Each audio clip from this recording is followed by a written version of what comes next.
Hello, welcome to the latest School of Holly video. This one is going to be about the photography hobby umbrella.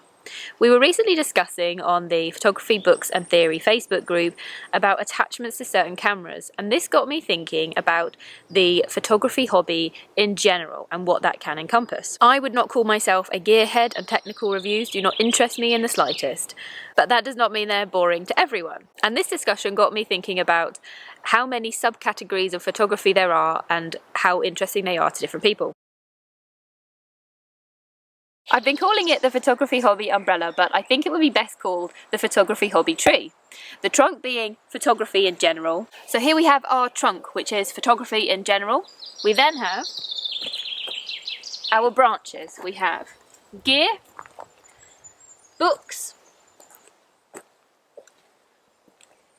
practice, and theory. Each of these branches has their own little offshoots. From gear, we have cameras, lenses, and film. From books, we have monographs, critical theory, practical theory.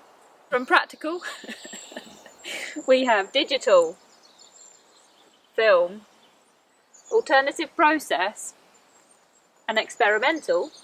And then from theory, we have practical and critical. And that is our photography tree as far as I have deduced. You may well be invested in just one branch of the tree, like camera collection, or you might not care about anything but taking photographs. Equally, you might be fascinated by everything in the tree, or you might fall somewhere along the spectrum. Interestingly, or not, my position on that spectrum has changed and evolved over time. When I came to photography, I wasn't interested in cameras and I wasn't interested in theory. I just wanted to take pictures with my digital camera. I was only interested in practice. Things evolved and I became more interested in lenses, in particular toy lenses and experimental techniques. This then brought me to trying out the film camera which my father had given me. This was a bit of a turning point. I became a camera collector. I just couldn't help myself if I saw cameras going cheap on eBay or in charity shops. Pop, pop, pop, pop, pop, all the cameras. I then went on hiatus from photography as I became a mother, a whole other story. And when I came back to photography, I felt a need to really hone my craft. And so I went back to being invested in the practical aspect of photography, albeit this time with film cameras rather than my digital one.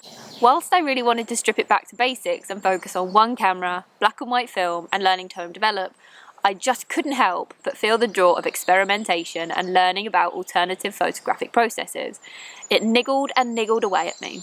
I also found myself intrigued by unusual and new film stocks, and in a new turn of events, I found myself interested in critical theory. I've previously been quite critical about the concept of critiquing art and delving into the meaning behind photographs. I would go so far as to say that previously I was quite shallow and only interested in the aesthetics of an image. I'm so fascinated by books and theory that I'm now the creator and manager of the aforementioned Facebook group, which is dedicated to discussing this, and I love it.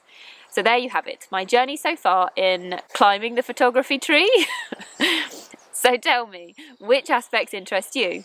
Are you fascinated by lenses or a collector of photography monographs? Or are you, like Roland Barthes, not interested in practicing photography, but interested in the critical theory of photographs? Let me know in the comments.